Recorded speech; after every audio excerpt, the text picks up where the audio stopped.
Kamusta po kayong lahat? Sana ay okay lang kayo, ayan. And today's vlog mga idol ay isa na namang ah, gabay, kumbaga, at kaunting aral at na maitutulong po sa inyo. Okay, and syempre bago natin umpisahan ang ating pag-uusapan, maaari na lamang pong manghingi ako ng pabor na paki-subscribe and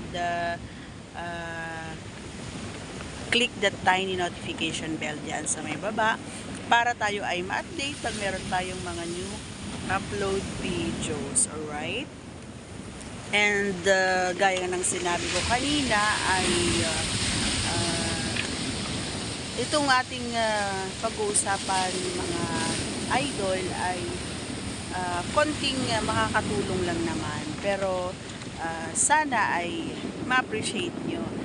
And isang malakasang shoutout muna mga idol to Raymond Subio. Thanks for always supporting our channel. Alright.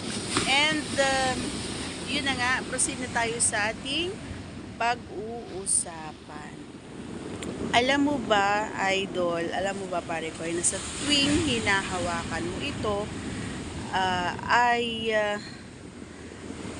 merong pakiramdam ng isang babae na hindi nila mawari. At syempre yung pakiramdam na yon ay hindi naman hindi ko sinasabing ayaw, or may mga kababaihan din na ayaw, pero mostly gusto ito. Sa tuwing inyong binibisita or nihahawakan, ayon, yung kanyang nasa gitna, ay iba yung, alam mo, yung pakiramdam na para kang nanalo. Para kang nanalo, 'di ba? Yung saya at galak sa pakiramdam naming mga kababaihan is iba. Parang kinukuryente, kumbaga, yung buong kalamnan. And itong way na ito mga idol ay mas priority, sabihin natin priority, na ginagawa ng mga ayaw magkaroon ng obligasyon. Yan. So ito yung ginagawa nila, no? Ito yung inilalagay nila doon sa loob at pinanghahawak at ipinangkaskas, kumbaga, doon sa may pisngi or doon sa may labi, para hindi sila, alam mo na, hindi nila ipinapasok talaga yung kanilang sandata para makaiwas, kumbaga, sa obligasyon. Pero ang masasabi ko lang naman dito is okay naman siya. Okay naman kung ito yung magiging desisyon mo and desisyon din niya. Lagi kong sinasabi na kailangan pa rin na kapag ginawa ang bagay na ito ay desisyon nyo pareha, syempre.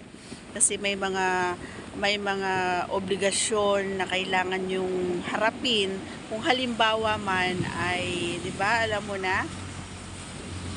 Pero ang masasabi ko, kapag nilaro or kapag inilagay mo ang or hinawakan